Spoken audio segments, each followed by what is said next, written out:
Well, things continue to percolate, things continue to make people worried, and I think now is a good time to look at some of the more advanced techniques and resources that you and I can put to good use. Come on in, let's talk about this.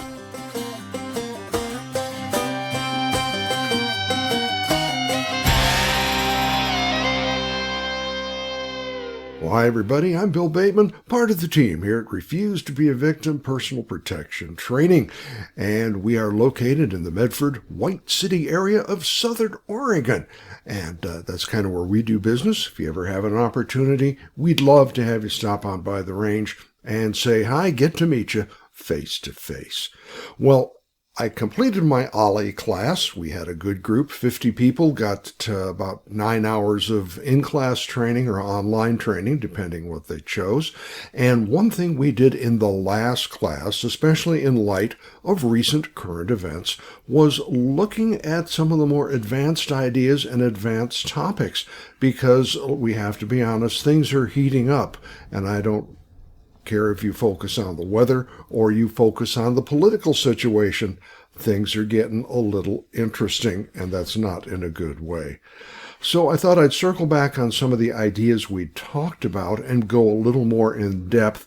You're going to notice, and I'm sure you saw it when you came in, there will be a number of links at the login site where you pick up this podcast. I want to share a lot of links because I am a curator. That means I go out and find things, mix them up, reshape them, and pass them on to you. So these sites I'm referring you to are sites that have passed my respectability, reliability standards. And I hope you'll give them a look and check out their information. Interestingly enough, I was reviewing some old podcasts. I'm actually thinking of taking some of the older stuff from 5 and 6 years ago out because things have changed very significantly. That is, what used to be 3 days now is 2 weeks. Now it is actually you have to have up to about 30 days supplies to be considered prepared. And those are the type of things that are important. One thing that has come up repeatedly, both in class and here on the podcast and in even personal conversations, what about medications? Well, when I first started doing this, what you had to do is be friendly with a vet who would help get you some pet medicine if you needed antibiotics, like fish medications could be used for people. It's not pleasant. It's basically amoxicillin, which is, for me, very lower GI unfriendly. Well, in the last 6 years, there's now the ability for people to buy people medicine. And what I've done is gone to the TruePrepper site, and I'm providing a link. And it's the best antibiotics for a prepper's emergency kit. Now, I'm going to say this about 10 times and you're going to get angry, but if you're going to look at medications, and these are over-the-shelf real medications, there is some paperwork involved and this is not cheap, make sure you are aware of the drug interactions. Be sure you are aware of what this medicine is to do. Now, most of the things are antibiotics. For example, the first one is a tetracycline type drug, and it's good for bioterror and things like anthrax, but it's not commonly used. There are a number of things that happen to you when you take antibiotics, and one of them is you're going to get some problems with your immune system. It tends to clear everything out. So there are some other things you may need to take. Basic disclaimer, I am not a doctor. I am not qualified to give medical advice. I am qualified to tell you where to get more information to discuss with your health care provider. I'm saying it again, discuss any antibiotics or medications with your health care provider. The site they refer you to does apparently do some interaction with you and some checking, and that's good. Understand your personal allergies. I can't take penicillin. Yeah, okay, so I know that. I would need to know that before I took some of these medicines. Also, where is this medicine from?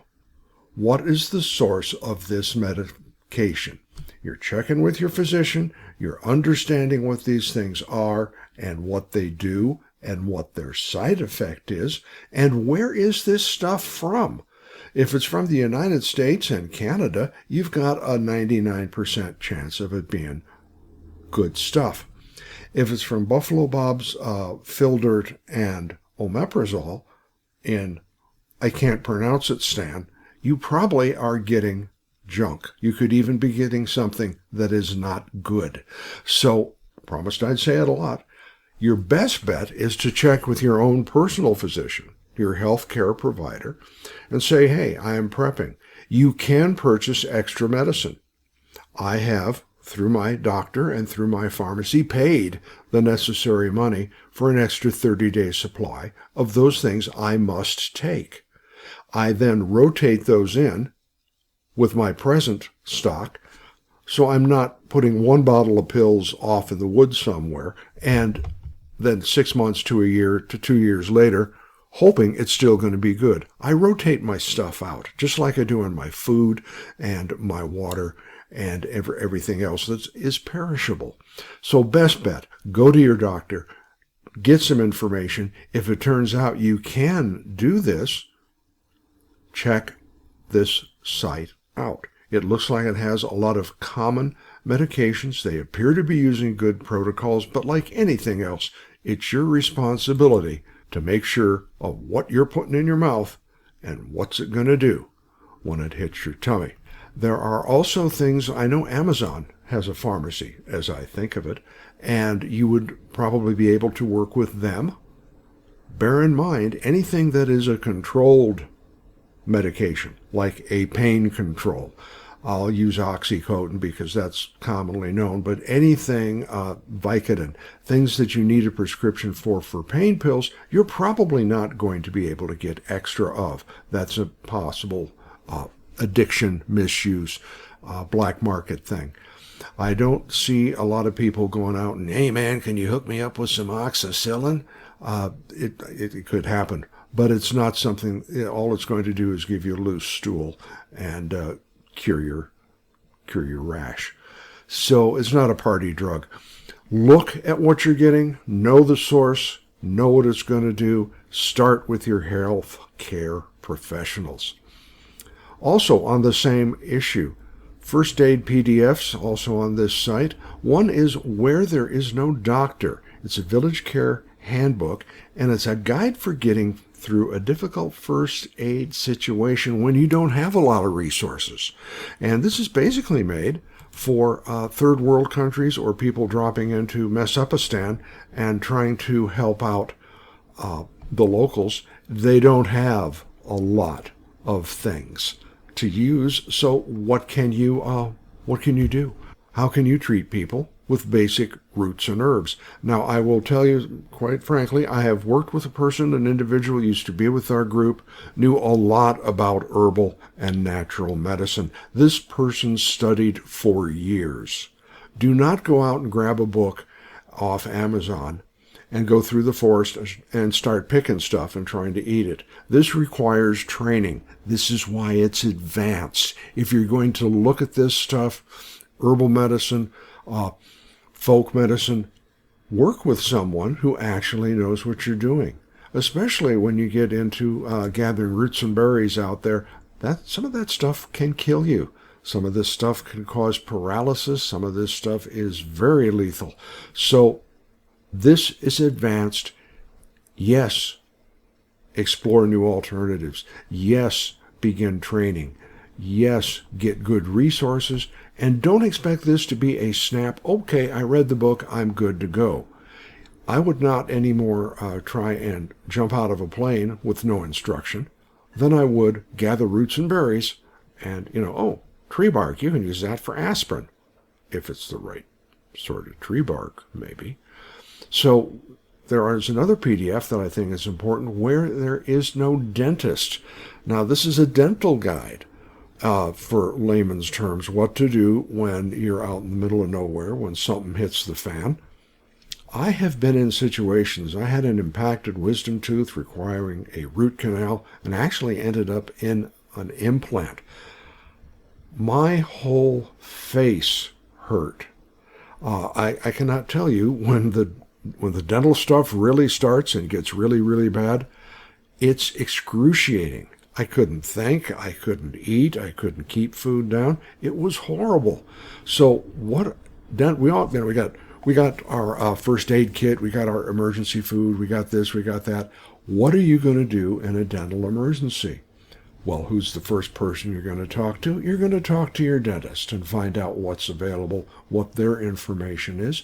And then there's this guide, what to do in an emergency. Things that have to happen. And again, this is looking at places where there aren't root canal specialists. There are drawings in this thing. There's taking care of your teeth. The first rule of treatment is keep your teeth clean. Even if you don't have your water pick with you and looking at the hygiene, you can actually take a twig like our forebears used to do and feather it with your knife and using some different things, get stuff off your teeth, rinsing, flossing, prodding as best you can.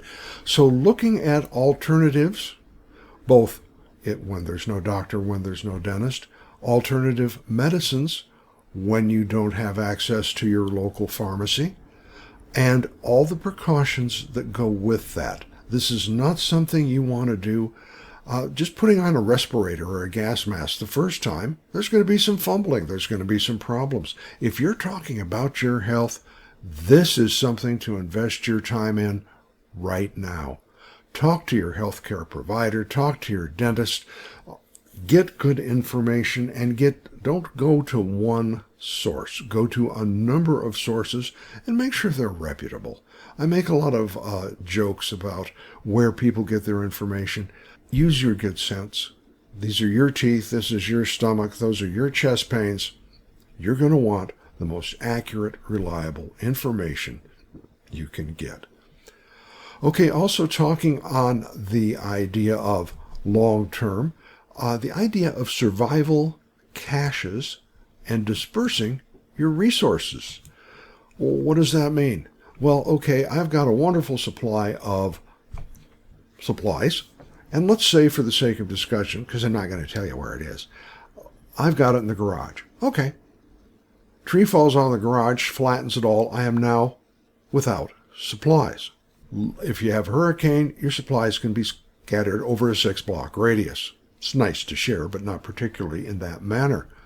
Survival caches, whether they're large or small in content, is a great way to disperse what you have. That way, if something happens to the supplies in the garage, you still have some in the closet in the house. And generally, these are small amounts of supplies. So we're not talking about a bunker or a survival shelter you've dug out in the woods. This can be like a 5-gallon pail that is sealed and has extra food, extra information, extra cash, money, things like that. I'm going to include a YouTube from Canadian Prepper. That's the top YouTube prepping channel, and it covers this idea in a very, very good point. Also, where are you going to put your things? If you can bury it in the backyard, 100 yards away from the house, may not be a bad idea. Think about things like water. Think about things like animals and pets and other people. And you can't control every situation, no matter how well prepared we are. So let's keep everything kind of spread out. Don't put all your eggs in one basket. There's also included in this section I am sharing with you, in addition to bug out locations, how to get free survival maps in your area. This is something, and it's a good idea to have extra maps, some in the car, some in your survival cache, some in your bug out bag. And I talked about this with my class, topo maps, topographical maps, which show, yes, you know, from here to there, you can see this on the ground, but how steep is that hill? If you're having mobility issues or you've been injured, you may want to know that that's about a 6% grade you're going to be huffing up with everything you've got. So learning to use a compass, learning to use a map, understanding where you're going and how to get there. And I am surprised, and I've mentioned this before, at the number of people who don't know how to read a map anymore. I've got my GPS. Yeah, until the GPS goes down. So survival caches are a great idea. These are mini kits. If everything works, you've just got extra supplies. So it's not a waste. If something happens and supply stash A is unavailable, destroyed, burned up, whatever, you've still got kits B, C, and D. There should be some redundancy. That means make sure you've got a little medicine, make sure you've got a little cash, make sure you've got those basic things you need in each kit. It's the same idea of the bug out bag has turned into almost a transformer, if you will. All those kits come together, and now you have a big supply of commonly used goods. So I will also include, there is a thing on Amazon. It's specially made. It's a hard plastic case. It is water. It's got an O-ring seal. It's like $17, and it will accept a padlock. That is the one thing that's very important. We had someone in class looking for a way to secure things in their car because people, especially in certain areas, Portland is where you go to do your shopping by breaking into someone else's car at night. It's really bad up there. It can happen here as well. So if you're looking for something to lock up, attach it to the frame of your car, attach a solid lock to it, and even if somebody digs it up and you've cabled it to a route, they're going to have to work real hard to get that out of there, or cable it to a metal pipe and metal fitting. So let's look at how you're going to plan for something just beyond the bug out bag. That's what we like to talk about. Let's look at our medical needs. Let's look at good informed choices on our medical needs, whether it's first aid, antibiotics, or dental needs. And let's look at spreading your supplies out in safe and secure areas. Now, this is a quick read, but it requires a lot of thought. Just digging a hole in the backyard and putting a plant on top of it may not be the best idea. Do some serious thought. What kind of traffic do you get? If you're out on public land, it's a crapshoot, but stop and think about it. Let's start thinking about this as a long-term plan on where you're going to put extra survival caches. Okay, I think we covered that fairly well. I'm hoping you will follow these links I'm sharing and dig deep. Don't just listen to this and go, oh yeah, good idea, and then action. Stop talking, start doing. We do have new shooter classes. These have become quite popular. A lot of people have gone out and purchased a firearm. Please take a new shooter class, learn about the changes both in the laws and the changes in ammunition and the changes in firearms. There have been new developments in how to even field strip your firearm. It's getting somewhat complicated. Proper cleaning will prevent you from hearing the worst sound you've ever heard in a gunfight, and that's click. Nothing happening. Knowing how to clean your gun, knowing how to use it lawfully and properly, that's what we want to help a new shooter develop the very basics. We have, of course, the concealed carry class. That's happening on November the 11th next month, which, by the way, is Veterans Day. Thank you, my brothers and sisters. Thank you for what you've done, what you're doing. And for those of you who are thinking of a CHL class, we offer live fire, and it's indoors. It's an all-day class. It's not 10 minutes full of war stories. Next CHL class coming up on December the 9th, and December makes me think of gift certificates. Gift certificates are available on the website for any class we offer. Give the gift of empowerment.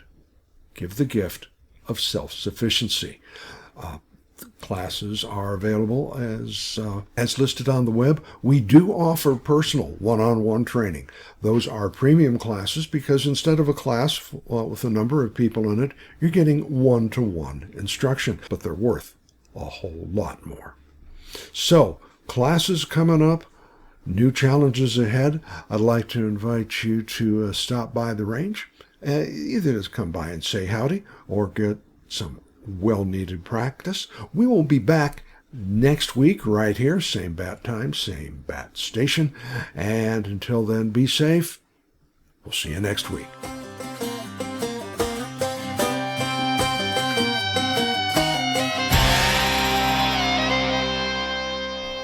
The preceding program was a presentation of Retired Guy Productions.